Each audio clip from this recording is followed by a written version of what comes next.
పర్మనెంట్‌గా రావాలి అనంటే నీకు పబ్లిక్ ఇన్‌స్టిట్యూషన్స్ క్వాలిటీ కూడా కార్పొరేట్ స్థాయికి లెగవాలండి. దానికి ఈయన ఇనిషియేటివ్ తీసుకోవడం జరిగింది. దాదాపు మనకి ఇన్ని సంవత్సరాలైంది స్వాతంత్రం వచ్చి, ఎవరు మెడికల్ కాలేజీలు ఎన్ని పెట్టారో మనకు తెలుసు. ఒక్కసారిగా ఒక్క 5 ఇయర్ టర్మ్‌లో 17 మెడికల్ కాలేజీలు, 17 టీచింగ్ హాస్పిటల్స్ అంటే అద్భుతమైన మార్పండి. ఎందుకంటే ఇప్పుడు ప్రతి జిల్లా హెడ్ క్వార్టర్స్లో మీకు ఒక టీచింగ్ హాస్పిటల్, ఒక టీచింగ్ మెడికల్ కాలేజీ వచ్చిందంటే, ఇప్పుడు చిన్న నేను బాపట్ల నుంచి వచ్చాను, మీకు తెలుసు. చిన్న టౌను, బాపట్లో సెటిల్ అవ్వాలి, పోస్ట్ రిటైర్మెంట్ అంటే అమ్మో ఏదన్నా మనకి ఈ వయసులోనే కదా ఆరోగ్యపరమైన ఇబ్బందులు వచ్చేది, ఇక్కడ పెద్ద హాస్పిటల్ లేవు కదా, ఏమన్నా అయితే మనం పరిగెత్తడానికి ఎక్కడికి వెళ్ళాలి, ఎక్కడ గుంటూరు పరిగెత్తాలి అని ఆలోచించే వాళ్ళము. ఈరోజు ఎప్పుడైతే మీకు టీచింగ్ కాలేజీ హాస్పిటల్ వచ్చిందో హ్యాపీగా ఇంకేముంది, ఎక్కడైతే ఏముందిలే అనేటువంటి భావం వస్తుందండి. ఆ విధంగా ఒక పద్ధతి ప్రకారము చేయటము, దెన్ ఉన్నటువంటి హాస్పిటల్స్ క్వాలిటీ ఇంప్రూవ్ చేయటం, వాటికి ఇన్ఫ్రాస్ట్రక్చర్ ఇంప్రూవ్ చేయటం, డాక్టర్లను రిక్రూట్ చేయడం. దాదాపు 53,000 మందినో అదనపు డాక్టర్లను కానీ మెడికల్ పర్సనల్ కానీ ఈ 4 సంవత్సరాల్లో వారు రిక్రూట్ చేసి ఫిలప్ చేయటం జరిగిందండి. ఒక్క హెల్త్ రంగంలో 53,000 మందిని. ఇది అనూహ్యం అండి, అంటే ఎప్పుడు జరగదన్నమాట. దాంతో హాస్పిటల్స్ ఇంప్రూవ్ అవటం, అదే ప్రతి పిహెచ్సికి 2 డాక్టర్లను ఇచ్చి, ప్రతి పిహెచ్సికి పరిధిలో ఉన్నటువంటి గ్రామాలు సగం సగం చేసి ఫ్యామిలీ డాక్టర్ కాన్సెప్ట్ ఏదైతే మనకు బ్రిటన్ లాంటి దేశంలో, కెనడా లాంటి దేశంలో ఇంప్లిమెంట్ చేస్తున్నారో దాన్ని తీసుకుని వచ్చి ప్రతి కుటుంబాన్ని కూడా కవర్ చేసే విధంగా ఒక ఫ్యామిలీ డాక్టర్ కాన్సెప్ట్ ఇంట్రడ్యూస్ చేయడం జరిగింది. ప్రతి గ్రామానికి కూడా ఒక విలేజ్ క్లినిక్, ఒక మేల్ అసిస్టెంట్, ఒక ఫీమేల్ అసిస్టెంట్ ప్రతి గ్రామంలో ఉండాలా. ఎమర్జెన్సీలకి చిన్న చిన్న జ్వరాలు వచ్చిన దానికి, లేకపోతే క్రానిక్ పేషెంట్స్ని మానిటర్ చేయడానికి మనకి ప్రతి గ్రామంలో ఈ క్లినిక్ ఉంటేనే ఉపయోగం అని చెప్పి ప్రతి గ్రామానికి ఒక పక్క విలేజ్ క్లినిక్ కట్టించి మరి 2 ఫంక్షనరీస్ని అక్కడ పెట్టడం జరిగిందండి. ఇవి అగైన్ ఇందాక నేనట్లు హెల్త్ కూడా ప్రైవేట్ ఫోకస్, కార్పొరేట్ ఫోకస్ నుంచి మరలా పబ్లిక్ సెక్టర్ వైపు తీసుకురావటం అనేది. సో ఇవన్నీ సామాన్యమైనటువంటి విషయాలు కాదండి. ఇప్పుడు ఎవరైనా క్రిటిసైజ్ చేసేవాళ్ళు మరి మీరు ఎందుకు చేయలేకపోయారు, ఇవి ప్రజలకు అవసరం లేదా, ఇవి మీరే చెప్పండి. మీకు ధైర్యం ఉంటే ప్రజల ముందు మీ మేనిఫెస్టో చెప్పేటప్పుడు స్టేజ్ మీద ఈయన విద్యారంగంలో చేసేవన్నీ కూడా ప్రజలకి అవసరం లేనివి, ఈయన ఆరోగ్య రంగంలో తీసుకొచ్చిన మార్పులు ప్రజల కోసం కాదు, ఇదంతా స్వార్థం కోసం అని చెప్పి మీరు స్టేజ్ ఎక్కి చెప్పండి ధైర్యంగా. మేము ఇవన్నీ కూడా మానేస్తాం, మేము వస్తే అన్నీ క్లోజ్ చేసి అన్నీ ప్రైవేట్ వాళ్ళకే ఇస్తామని చెప్పి మీరు చెప్పండి. చెప్పలేరు. అంటే మీరు చేయలేనివి ఎవరన్నా చేసినప్పుడు you should have, the minimum sense to appreciate. అదే ధైర్యం అంటే, మంచి ఎవరైనా చేసినప్పుడు అప్రిషియేట్ చేయటం ధైర్యం. అదేవిధంగా ఈ గవర్నమెంట్ తీసుకునేటువంటి స్కీములు కానీ, ప్రోగ్రాములు కానీ ఇవన్నీ కూడా ప్రజలకు అందించటం ఎందుకు అందట్లేదు.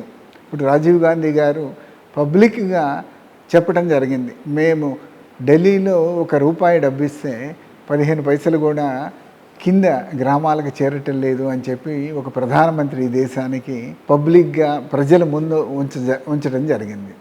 మరి ఎందుకు వెళ్ళటం లేదు అంటే మీకు ఆ డెలివరీ మెషినరీ మీరు ఏర్పాటు చేయలేకపోయారు అనేది అర్థమైపోతుంది. దాన్ని ఈయన ఒకటి డైరెక్ట్ బెనిఫిట్ ట్రాన్స్ఫర్ అనే పద్ధతిలో కరప్షన్ లేకుండా ఉండటానికి జీరో కరప్షన్ కోసం బ్యాంక్ అకౌంట్లో వేయటం, రెండోది అవి కూడా వాళ్ళ ఇంటి దగ్గర అందే విధంగా ప్రతి బెనిఫిషియరీస్ని టచ్ చేయటం కోసం అని చెప్పి ప్రతి గ్రామంలో విలేజ్ సెక్రటేరియట్లు ఏర్పాటు చేయటం, అన్ని సర్వీసెస్ అందించడానికి.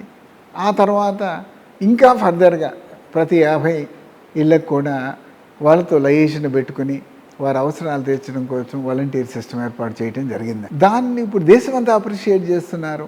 చాలా రాష్ట్రాలు వాటిని ఇంప్లిమెంట్ చేయడానికి ప్రయత్నం చేస్తున్నారు. నాకు ఛత్తీస్గఢ్ నుంచి నన్ను అడిగారండి, మీ హెల్ప్ కావాలి, కొంత కన్సల్టెన్సీ లాగా, మేము ఫార్మల్ కన్సల్టెంట్ కాకపోయినా ఇన్ఫార్మల్గా మేము ఈ ఆంధ్రాలో చేసినటువంటి మార్పులు కొన్ని రిఫార్మ్స్ మేము కూడా తీసుకురావాలనుకుంటున్నామని నన్ను అప్రోచ్ చేయటం జరిగిందండి. అట్లా చాలా రాష్ట్రాలు, తమిళనాడు స్లోగా విలేజ్ సెక్రటేరియట్ సిస్టమ్ ఒక సైడ్ నుంచి మొదలుపెట్టి కొద్దిగా ప్రతి సంవత్సరం కొంత చేసుకుంటూ వెళ్ళాలని నీతి ఆయోగే చెప్పినవన్నీ.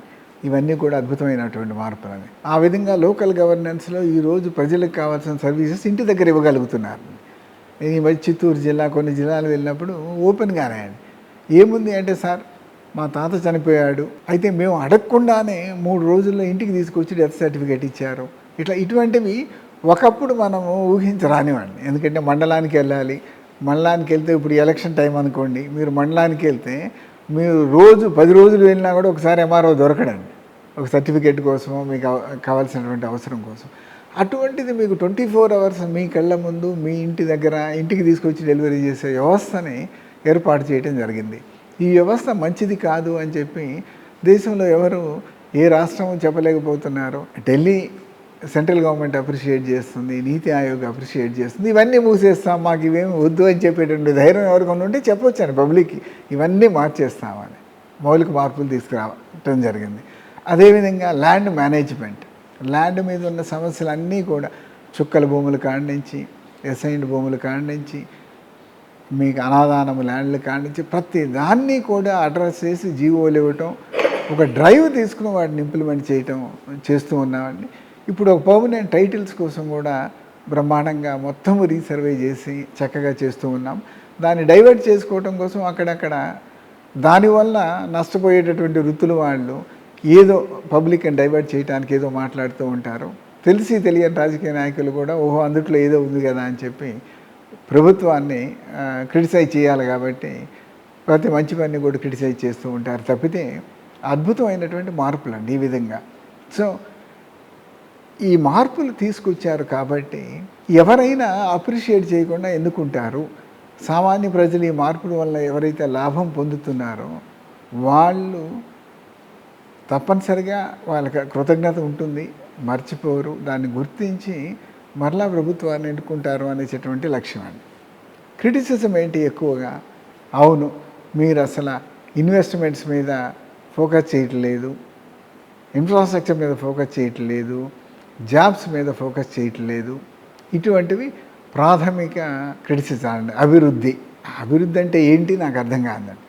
సరే ఒక పక్క ఏమన్నా సంక్షేమం, రెండో పక్క అభివృద్ధి బ్యాలెన్స్ చేయాలి అని అంటే ఇక్కడ బ్యాలెన్స్ ఏది తప్పిందో ఒకసారి దయచేసి మీరే ముందుకు వచ్చి చెప్తే బాగుంటుంది.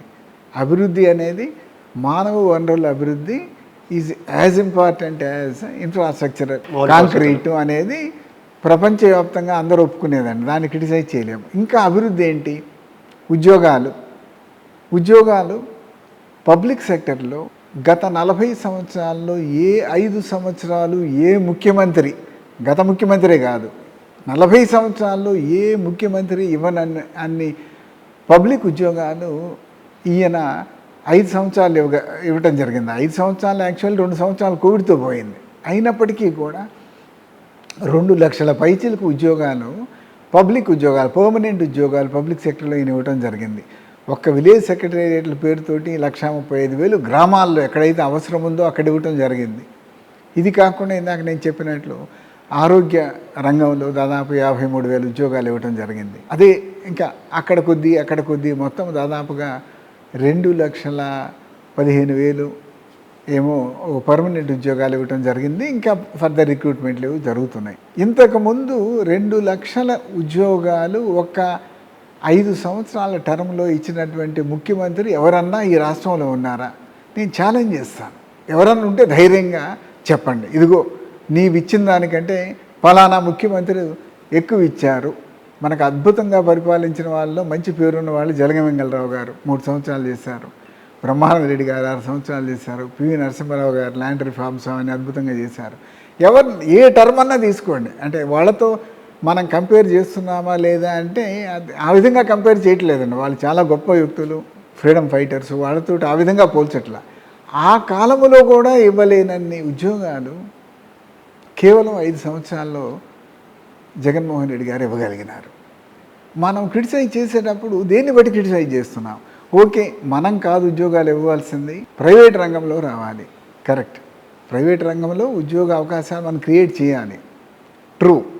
దానిలో ఇప్పుడు పెడుతున్నటువంటి ఎఫర్ట్ కంటే ఇంకా ఎన్నో రెట్లు ఎఫర్ట్ పెట్టాలి. నేను కూడా చెప్తాను మన ఎఫర్ట్ సరిపోవట్లేదు, ఇంకా బాగా చేయాలి అని చెప్పి. అయితే అంతకుముందు 5 సంవత్సరాల్లో నువ్వు ఎన్ని ఇన్వెస్ట్మెంట్స్ తీసుకొచ్చావు, ప్రైవేట్ రంగంలో ఎన్ని ఉద్యోగాలు ఇవ్వగలిగినావు? ఎంతసేపటికి లుల్లు గ్రూప్ పంపించేశారు, ఇంకొకరిని పంపించేశారు అంటారు. నువ్వేదో ఫ్రాడ్యులెంట్ డీల్స్ పెట్టుకుని ఎవరికో భూములు ఇస్తే వాళ్ళని మేము ఇదిగో ఈ భూమి నీకు ఇంత విలువైన భూమి అక్కర్లేదు, నువ్వు చేసే ఇన్వెస్ట్మెంట్కి ఇంత చాలు అని అంటే, సరే నేను వెళ్ళిపోతాను సార్ అంటే సంతోషంగా వెళ్ళిపో అంటాము.